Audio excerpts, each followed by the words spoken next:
여기에 한 여인이 등장하고 있죠. 한나입니다. 그녀는 임신을 할 수 없는 여인이었습니다. 그녀가 아이를 낳지 못하는 것을 믿지 않는 사람들의 표현을 빌린다면 운명이었습니다. 믿는 사람들은 이런 경우에 예정, 하나님의 예정이라는 단어를 떠올립니다. 5절과 6절은 이와 같은 사실을 반복하여 강조합니다. 5절에 보시면 여호와께서 그에게 임신하지 못하게 하셨다. 6절에 보시면 여호와께서 그에게 임신하지 못하게 하셨으므로, 그렇습니다. 하나님이 행하시는 일을 보라. 하나님께서 굳게 하신 것을 누가 능히 곧게 하겠느냐. 하나님이 닫으셨습니다. 누가 열 수 있단 말입니까? 그런데 우리의 눈을 의심케 하는 장면이 연출이 됩니다. 사무엘상 1장 20절에 보니 한나가 임신을 했답니다. 그리고 아들을 낳았답니다. 운명, 아니 예정을 뛰어넘고 있습니다. 그러므로 이것은 진정 하나님의 은혜요, 하나님의 축복이요, 아니 하나님의 기적이었습니다.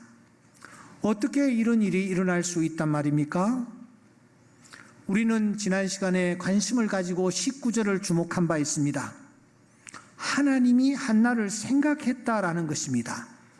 그런데 이 생각은 11절부터 시작됩니다. 한나가 하나님 앞에 나아가 기도하기를, 하나님이여 나를 한 번만 생각해 주십시오. 그렇게 기도를 했습니다. 그렇게 기도를 했더니 하나님이 그를 19절 생각하신 것입니다. 자카르라는 단어입니다. 이 한나가 자카르 했더니 11절 하나님께서 자카르로 반응을 하십니다. 19절 자카르라는 말은 불쌍히 여기셨다, 관심을 가지셨다, 돌아보셨다, 그에게 은혜를 베푸셨다, 그런 뜻입니다. 여러분, 어떤 자를 생각하십니까? 어떤 자에게 하나님께서 은혜를 베푸십니까? 우리는 지난 시간 세 가지를 정리한 바 있습니다. 하나님이 어떤 자를 생각하시느냐? 기도하는 자를 생각하십니다. 하나님이 어떤 자를 생각하시느냐? 하나님은 용서하는 자를 생각하십니다. 하나님이 어떤 자를 생각하시느냐? 믿는 자를 생각하십니다. 하나님의 생각, 하나님의 뇌리에 내 자신, 나를 넣기 위해서는 우리가 이 세 가지를 놓치지 말아야 합니다. 하나님 앞에 엎드려 기도할 때에 하나님이 우리를 생각해 주실 줄 믿습니다. 하나님 앞에서 우리가 다른 사람들을 용서하며 화해의 삶을 살아갈 때에 그러한 자를 하나님께서 생각해 주십니다. 더 나아가 하나님 앞에 믿음으로 나가는 자를 하나님은 외면하지 아니하시고 그 믿음대로 되는 놀라운 역사를 일으켜 주실 줄 믿습니다. 문제는 이 세 가지 뿐일까 하는 거예요. 이 세 가지 뿐일까? 이 질문을 스스로에게 던지고 있는 저 자신을 발견했습니다. 그 이유는 27절과 28절 때문이었습니다. 이 27절과 28절의 말씀이 계속 제 눈에 꽂혀서 떠나지를 아니했기 때문입니다. 여러분, 한번 진지한 자세로 27절과 28절을 한번 읽도록 하겠습니다. 27절입니다. 이 아이를 위하여 내가 기도하였더니 내가 구하여 기도한 바를 여호와께서 내게 허락하신지라. 그러므로 나도 그를 여호와께 드리되 그의 평생을 여호와께 드리나이다 하고 그가 거기서 여호와께 경배를 하니라. 다시 정리하십시다. 아이를 낳을 수 없었던 여인이 아이를 낳았습니다. 그러자 그 여인은 그 아이를 데리고, 어린 아이를 데리고 하나님 앞에 나아갑니다. 그리고 그 하나님 앞에서 드린 기도가 바로 27절, 28절입니다. 이렇게 볼 때에 27절과 28절은 한나가 두 번째 드린 기도입니다. 첫 번째 드린 기도는 11절이죠. 이 11절과 27절, 28절을 한번 비교해 보십시오. 11절에서 한나는 분명히 하나님 앞에 약속하며 기도했습니다. 서원한 것이 있었단 말입니다. 어떤 서원이었습니까? 여러분 11절을 주목하십시오. 11절에 보면 이렇게 서원을 합니다. 하나님, 나에게 아들을 주시면 그의 평생의 그를 여호와께 드리고 삭도를 그 머리에 대지 않겠습니다. 이렇게 약속을 합니다. 그리고 자신이 서원한 그 약속 내용을 실천에 옮기는 현장이 바로 27절과 28절입니다. 여러분, 이 말씀 앞에서 우리가 깨닫는 것이 무엇입니까? 어떤 가르침을 받습니까? 우리가 하나님 앞에 만일 약속한 것이 있다면, 서원한 것이 있다면 그것은 해로울지라도 하나님 앞에서 갚는 자세를 가져야 된다라는 교훈을 받습니다. 왜냐하면 성경에서 이 부분을 놓고 아주 엄격하게 말씀하고 있기 때문입니다. 전도서 5장 4절에 보니 하나님께 너희가 서원을 했느냐? 갚기를 더디하지 말아라. 하나님은 우매한 자를 기뻐하지 아니하시나니 서원한 것을 갚으라고 말씀하십니다. 서원하고 갚지 아니하는 것보다 서원하지 아니하는 것이 더 낫다라고 말씀합니다. 내 입으로 내 육체가 범죄하게 하지 말라. 천사 앞에서 내가 서원한 것이 실수라고 그렇게 말해서는 되지 않는다라는 겁니다. 그러니까 성경 전반적인 내용은 우리가 하나님 앞에 서원하며 기도했을 때에 그 기도한 내용을 갚아야 된다라는 겁니다. 여러분, 절실했을 때, 답답했을 때, 우리가 하나님 앞에 나와 기도할 때 나도 모르게 하나님 앞에 서원의 기도를 드릴 때가 있습니다. 그런데 그 기도가 응답되고 난 뒤에 내가 서원했던 것을 그냥 잊어버리고 깔아뭉개버리는 그런 경우가 없느냐라는 거예요. 이런 신앙적 태도는 하나님께서 기뻐하지 아니하신다라는 것을 우리가 이 말씀을 통하여 깨닫습니다. 그러면 이 정도의 깨달음으로 이 본문을 넘기면 될까요? 아닙니다. 다시 한번 우리가 이 본문을 면밀히 검토해 보아야 합니다. 왜냐하면 갚아야 된다 하는 정도의 그런 교훈이 아니기 때문입니다. 그보다 더 깊은 하나님의 메시지가 담겨져 있기 때문입니다. 그날 한나가 이렇게 기도했죠. 하나님, 제가 저에게 아들을 주시면 그 아들을 하나님께 드리고 그리고 삭도를 머리에 대지 않겠습니다.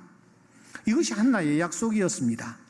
그런데 여기에서 삭도를 대지 않겠습니다라는 이 내용은 무엇을 의미합니까? 그것은 나시린으로 내 아들을 키우겠다 하는 서원입니다. 당시 나시린이 있었습니다. 나시린이란 종교의 순수성을 보존하려는 헌신자를 뜻합니다. 그래서 나시린들은 포도주나 독주를 마시지 않고요, 시체를 가까이 하지 않고요, 중요한 것은 머리를 깎지 않는 것이었습니다. 그 중에서 저 사람 나시린이구나 하는 것을 확연히 알 수 있는 방법은 이 세 가지 중에서 어느 것일까요? 세 번째, 머리를 깎지 않는 그 모습일 것입니다. 신부나 수녀나 저 성녀들 외관의 모습을 보면서 저런 사람들이구나 하는 것을 우리가 알듯이 머리를 깎지 아니한 사람을 만나면 저분은 나시린이구나 하는 것을 우리가 알게 될 것입니다. 그러니까 나시린의 트레이드 마크는 머리를 깎지 않는 바로 그것이었습니다. 한나가 아들 주시면은 내가 삭도를 머리에 대지 않겠습니다 라는 것은 내가 이 아들을 거룩한 아들로 구별하여 나시린으로 키우겠습니다 하는 약속인 것입니다. 여러분, 그것이야말로 하나님 앞에 내 아들을 평생 드리는 것과 다를 바가 없을 것입니다. 우리가 가끔씩 하나님 앞에 드리겠다고, 아들을 드리겠다고 약속하고 자녀를 얻은 후에 그 자식을 목회자의 길로 보내는 경우가 많이 있습니다. 저도 그런 케이스 중에 하나라고 제가 뒤에 들었습니다. 하나님 앞에 드리겠습니다. 이렇게 하여 교역자의 길로 나가는 그런 사람들이 있습니다. 지금 한나가 답답한 마음으로, 간절한 마음으로 하나님 아들 주시면 나시린으로 키우겠습니다, 그렇게 약속을 하고 서원을 했단 말입니다. 바로 여기에서 우리가 던져야 할 중요한 질문이 하나 있습니다. 그것은 나시린으로 키울 때는 반드시 성전에 데리고 가서 떼어놓고 그 성전에서 자라게 해야 되느냐 하는 거예요. 나시린은 예외 없이 집에서 나와 성전에 들어가 성전에서 집단 생활을 해야 하느냐 하는 것입니다. 이 아이를 어렸을 때부터 부모로부터 떼놓아야 하느냐는 거예요. 여러분들 어떻게 생각하세요?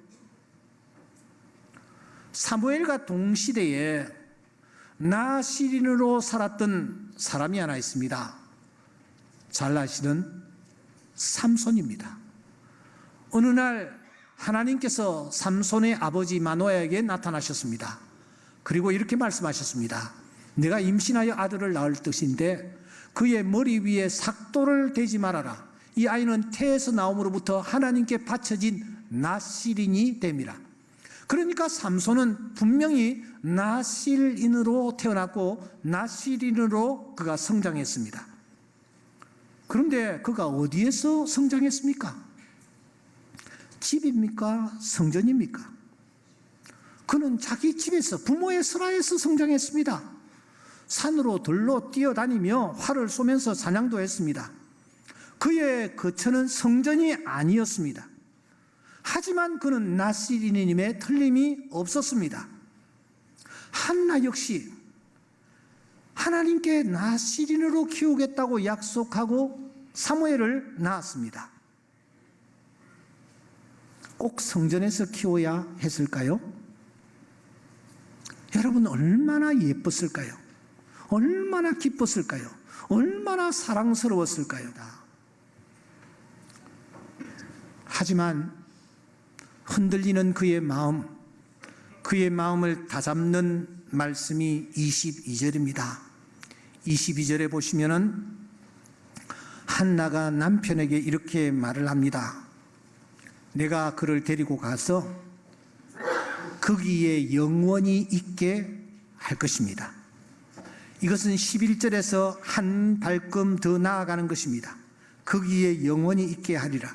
중요한 것은 지금 아기 낳고 난 뒤입니다.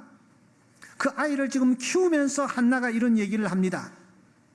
거기에 영원히 있게 하겠습니다. 오늘 본문에 보시면 젖된다라는 말이 무려 3번이나 등장하는데, 당시 젖을 몇 살쯤에 뗐는가?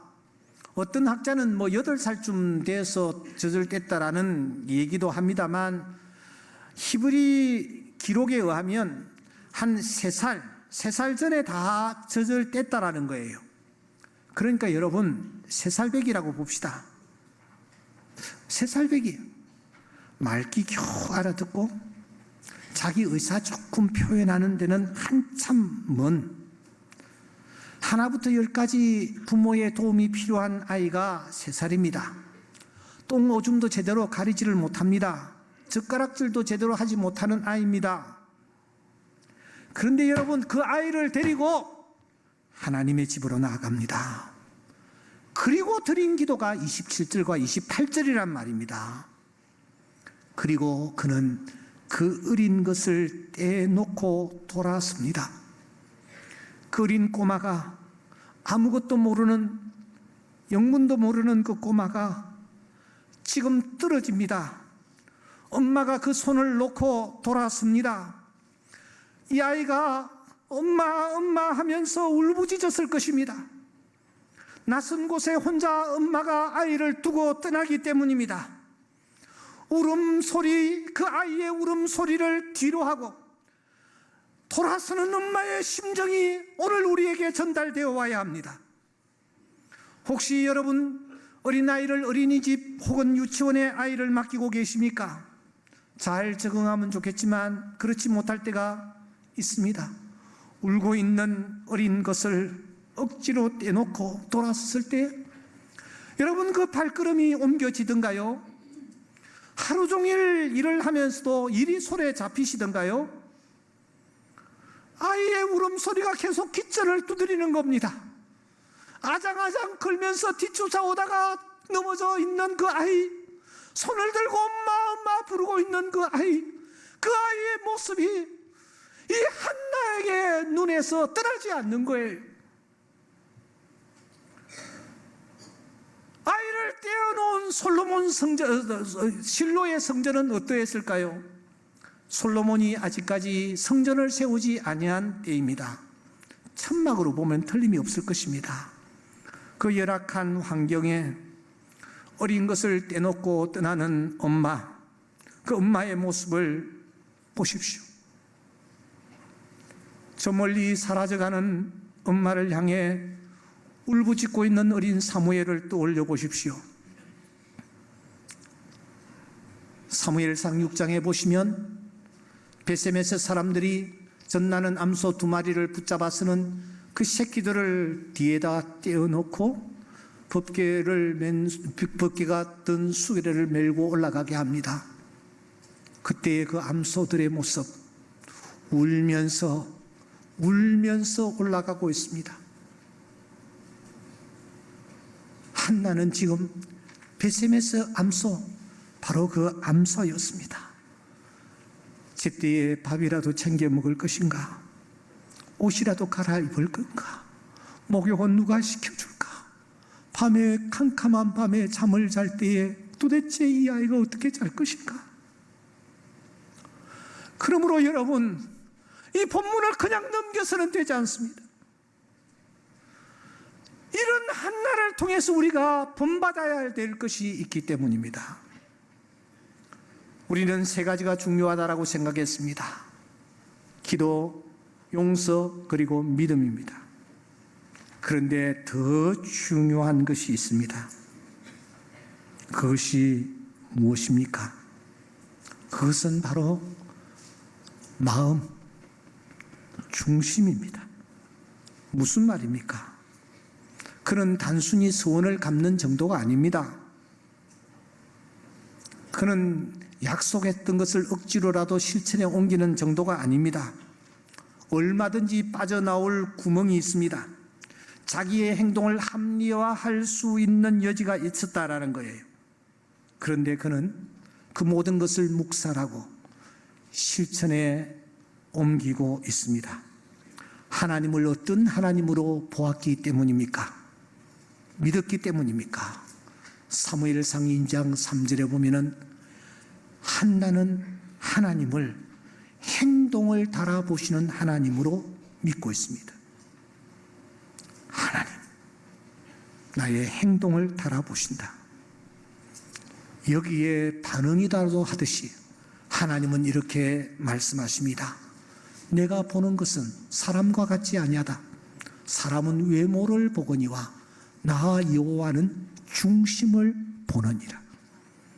한나가 아이를 선물로 받았던 것은 단순히 그가 기도했기 때문만은 아니었습니다. 용서했기 때문만은 아니었습니다. 믿음 때문만이 아니었습니다. 하나님 앞에서 하나님의 마음을 시원하게 해드리는 중심을 가지고 있었기 때문입니다. 그리고 그 하나님 앞에 자신의 그 마음을 그대로 올려드리고 있었기 때문입니다. 기적은 하늘의 유성처럼 갑자기 떨어지는 것이 아닙니다. 들꽃처럼 때가 되면 우리 앞에 피어나는 것도 아닙니다. 기적은 그야말로 기적처럼 오지를 않습니다. 하나님의 은혜도 마찬가지입니다. 유성이 떨어지는 것처럼 어느 날 갑자기 우리 앞에 떨어지는 것이 결코 아닙니다. 누구에게 기적이 나타나느냐? 한나와 같은 사람에게 기적이 나타난다라는 것입니다. 오늘 우리는 어떠합니까? 지난날 하나님이 우리의 기도를 들으시고 응답해 주셨는데도 불구하고 오늘 우리는 어떤 태도를 취하고 있습니까? 혹시 오늘 우리가 9명의 나환자들처럼 우리가 하나님 앞에서 태도를 취하고 있는 것은 아닙니까? 더 이상 하나님이 필요 없는 것처럼, 더 이상 주님의 긍휼과 자비하심이 나에게 필요가 없는 것처럼 하나님의 은혜를 입고서도 그냥 가버리는, 그냥 무시해버리는 그런 자들이 아니냐 하는 겁니다. 그렇지 않다면 우리는 고린도 교인들과 같은 모습은 아닌지 모르겠습니다. 인색함으로나 억지로 하는 것입니다. 억지로 하는 것입니다. 인색함으로 하는 것입니다. 그렇지 않으면 우리는 사울 왕처럼 자기가 한 행동을 합리화하고 있지는 않은지 모르겠습니다. 사무엘상 13장 12절에 보시면 부득이하여 내가 이렇게 행했습니다 하고 자기의 행동을 합리화하고 있는 것입니다. 그 합리화는 곧 사울을 멸망으로 이끄는 문이 되어버리고 말았습니다. 사랑하는 여러분, 그러나 한나는 하나님 앞에서 약속한 것을 얼마든지 번복시킬 수 있고 자기의 행동을 합리화시킬 수 있음에도 불구하고 그 모든 것을 다 묵살하고 아이를 하나님 앞에 드리는 것입니다. 하나님 앞에 정성을 다하는 것입니다. 저는 얼마 전에 한 자매를 지금도 잊지 못합니다. 일부 예배 마치고 나가니까 바깥에 나가지 않고 서 계세요. 그래서 집사님 왜 집에 안 가시고 서 계세요? 하니까 목사님 제가 오늘 사정이 있어서 열심히 달려왔는데 일부 예배 시간에 조금 지체를 해서 지각을 했습니다. 그래서 제가 2부 예배를 온전하게 드리고 가려고 지금 2부 예배를 기다리고 있습니다. 그렇게 얘기하더라고요. 오늘 아침에 한 자매가 제 앞에 와서 인사를 하길래 집사님은 평소에 2부에 참석하시는 분인데 오늘 왜 1부에 참석했습니까? 했더니 그 자매 하는 얘기가 목사님 설교가 1부 때 제일 은혜로운 것 같아서 제가 1부 때 말씀을 듣고 2부에 한 번 더 들으려고 제가 기다리고 있습니다. 그렇게 얘기를 하더라고요. 저는 거기에서 정성을 발견했습니다. 우리가 하나님 앞에 신령과 진정으로 예배합니다. 그런데 어떤 예배는 하나님이 기쁘게 받으시지만 어떤 예배는 하나님께서 외면하실 수가 있습니다. 기도를 할 때도 정성이 담겨야 합니다.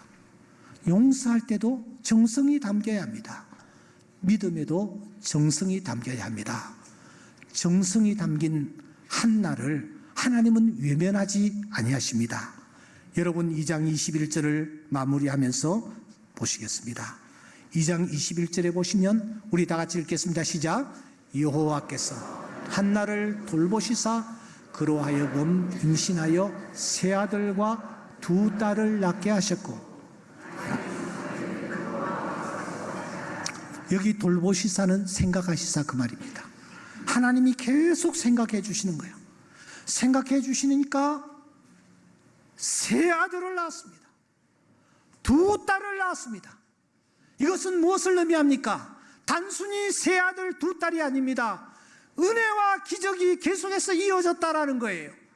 계속해서 하나님이 그에게 은혜를 베풀어 주셨고 기적을 베풀어 주시고, 그래서 그의 생애가 하나님의 은혜요, 하나님의 축복이요, 하나님의 기적의 삶이었다라는 것을 우리에게 알려줍니다.